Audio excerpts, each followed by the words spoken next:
안녕하세요. 오래간만이시죠? 역지지지.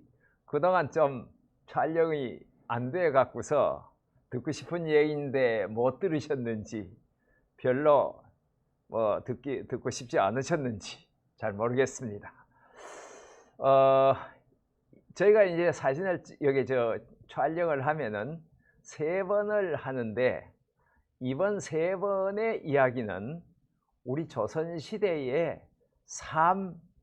3유학자, 다 누구나 알 수 있는 그 3사람의 그 여인 편력, 어떻게 여성을 대해왔는가 하는 그런 이야기를 3번에 거쳐서 드리도록 하겠습니다.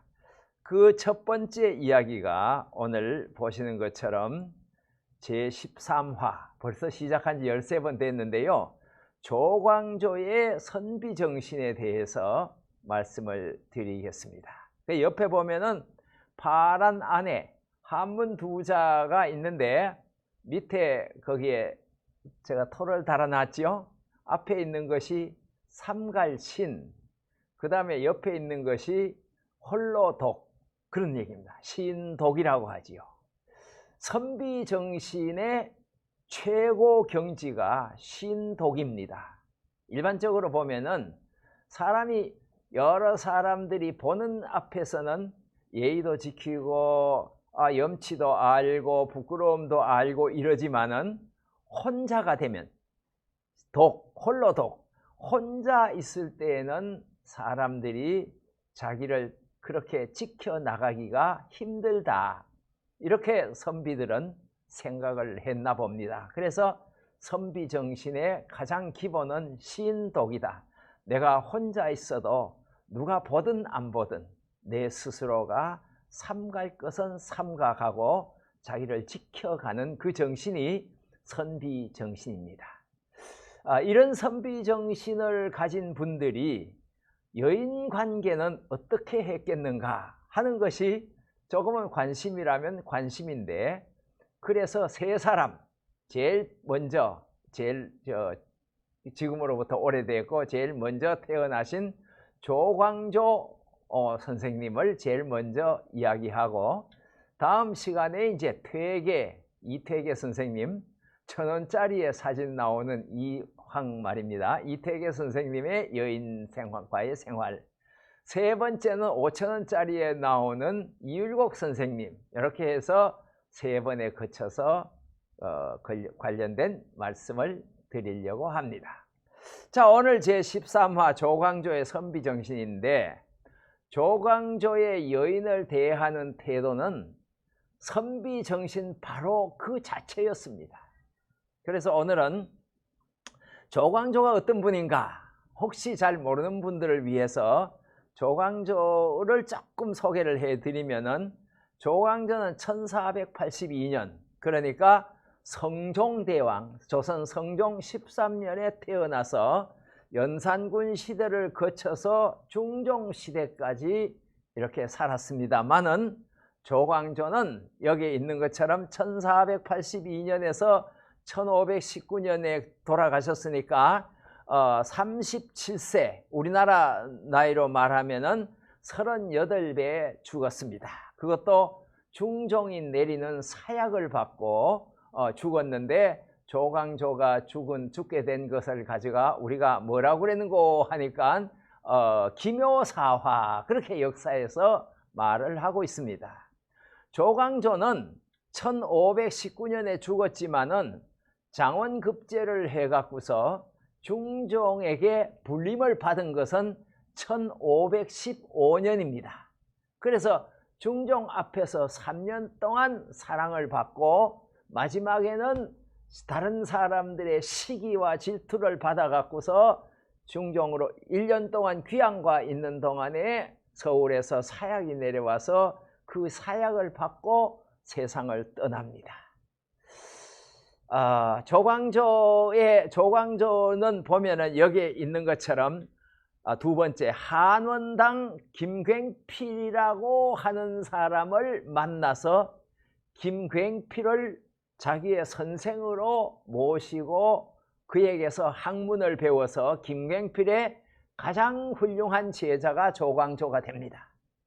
김괭필의 선생님은 누구냐 하면은 여러분들 잘 아시는 것처럼 김종직이라고 하는 분입니다.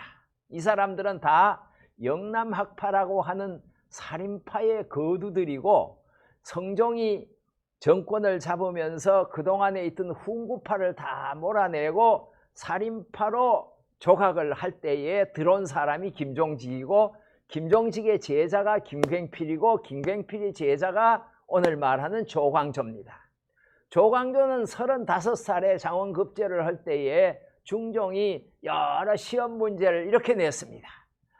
공자님이 석 달이면 내가 정치를 맡아서 석 달만 하면 그 마을을 아주 훌륭한 마을로 만들 수가 있고, 3년만 시간을 준다면 요순시대 같은 세상을 만들 수 있다고 얘기를 했다. 여러분들이요, 공부한 여러분들이요, 공자님이 몰라서, 세상을 몰라서 그 성인이 그냥 헛된 소리를 했겠느냐? 틀림없이 공자님은 방법이 있었을 것이다. 너희들도 그동안 열심히 공부를 했으니까 이 나라를 바로 세울 방안을, 3년 내에 이 나라를 바로 세울 방안을 나에게 제시를 해라. 이래 갖고서 그 시험 문제에 장원급제를 한 사람이 이 조광조고, 그래서 중종은 조광조를 얼른 기용을 해갖고 3년 동안 조광조로 하여금 나라 개혁을 맡겼던 사람입니다. 그러나 아까도 얘기했습니다마는 여러 가지 또 조광조의 개인적 실수도 있고 해서 다른 신하들의 그 모함과 질시를 받아서 중종으로부터 사약을 받고 38살에 아까운 나이로 이 세상을 떠났기 때문에 지금도 유학 쪽에서는 조광조의 그 도학 정치, 조광조가 유학에 근거해서 조선을 새롭게 한번 세워보려고 했던 그 정신을 이루지 못한 것에 대해서 매우 안타까워하고 있는 것이 이 조광조입니다.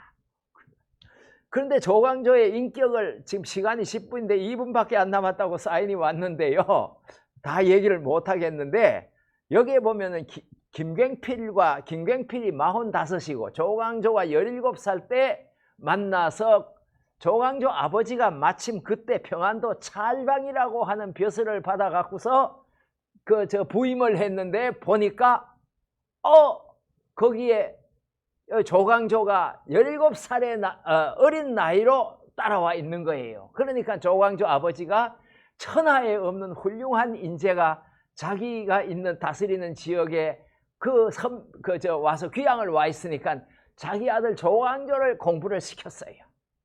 그래서 조광조가 그 밑에서 공부를 했는데, 그 다음 얘기가 더 중요한데, 근데 이제 이것도 중요하지만은 김괭필이가 거기에서 귀향살이를 하는 동안에 사람들이 꿩 한 마리를 가져다가 김괭필에게다 주면서, 아이고 선생님 여 와서 귀향살이 하는데 얼마나 고생하세요. 내가 산에 갔다 꿩을 한 마리 잡았는데 이거 드립니다 하면서 드렸는데, 김괭필이가 서울에 있는 자기 어머니의 생각이 나서 그걸 안 먹고 그걸 잡아 갖고서 고기를 쫙 발겨 갖고 저기 이제 뭡니까, 이 자리에 위에다가 잘 말려 갖고서 서울로 보내려고 말렸는데, 그것을 지켜보고 있던 여종이 딴 눈을 파는 바람에 산에 있던 솔개가 와 갖고서 그 꿩을 다 물고 가버렸어요. 한 마리도 하나도 남은 게 없어요. 그래 갖고서 김괭필이가, 선생님이 화가 나 갖고 그 여종을 엄청 나무랬는가 봐요. 그렇더니만 그것을 옆에 보고 있던 조광조가 여기 한문으로 얘기한 것처럼 공자의 말씀을 이용해 갖고 이렇게 말을 합니다. 여기 뭐라 그러는가, 견현, 그게 견현, 현명한 것을 보고들랑, 아주 좋은 걸, 훌륭한 사람을 보고들랑 사제, 생각을 해라. 자기 마음을 가지런히, 나도 저 사람과 같이 따라가야지. 그게 신독이기도 한데 저 사람과 따라가야지, 이렇게 선생님이, 공자님이 가르쳤잖아요. 그리고 견불현, 현명하지 못한 사람을 볼 것 같으면은 안에서 내 자성, 네 안에서 스스로 자기가 깨달았고 내가 왜 이렇게 잘못하고 있는가를 스스로 반성을 하라고 선생님은 저희들한테 가르쳤는데, 이제 그 몸종을 대하는 모습을 보니까 도저히 선생님, 저희가 뭘 보고 선생님을 따르겠습니까? 이렇게 조광조가 물었어요. 그랬더니만은 김경필 선생님이 그 자리에서 조광조에게 내가 잘못했다고 할 정도로, 김경필도 훌륭했지만은 조광조도 자기 선생님한테 그런 얘기를 했단 말이에요. 이때가 17살 때예요. 근데 오늘 여인 얘기는, 조광조는 평생을 38까지 살면서도 옛날에는 첩을 두고 후시를 두는 것이 죄가 아니고 그 부끄러움이 아니었는데, 조광조는 여자 한 사람에게 평생을 바쳤습니다. 이런 이제 선비로서의 그 골고든 정신이 조광조가 있었지요. 그런데 20살 때, 조광조가 20살 때 어디 길을 가다가 밤을 만나갖고 여관에 들어가서 잠을 자야 됐는데, 여관에 들어가자마자 저 건너방에서 아주 화려한 옷을 입은 여인이 하나 있다가 계속 조광조에게 추파를 던져오는 거예요. 그러니까 조광조가 그걸 보고는 불편해갖고 자기 종에게, 야, 이 집에는 오늘 못 있겠다, 집을 옮기자, 이래갖고서 여관방을 옆에 집으로 여관을 옮겼어요. 그러는데 밤이 됐는데 종이 문을 두드리면서, 선생님, 누가 이걸 보내왔는데 선생님 주랍니다, 드리랍니다. 그래서 조광조가 열어보니까 거기에 보니까 여인이 꽃과 달 모양이 있는 비녀, 여자가 꼽던 그 비녀를 빼갖고서 조광조에게 보낸 거예요. 그 아마 추측컨대 아까 먼저 만났던 그 하숙집에서, 여관집에서 있던 여인이 보낸 거에 틀림없는 거야. 그래서 조광조가 몸종한테, 야, 나 이런 거 필요 없으니까 갖다 줘라, 이렇게 했어요. 그랬더니만은 몸종이 하는 말이, 여인이 갖다 주는 이 비녀는 받은 당사자가 아니면은 도저히 갖다 주는 것이 법이 예가 아니니까 선생님이 갖다 주세요, 이랬어요. 그랬더니만 조광조가 아무 말도 안 하고 문을 닫고 했는데, 그 이튿날 떠나고 보니까 그 벽에 그 여인이 보냈던 그 비녀가 그대로 걸려 있었다 하는 이야기입니다.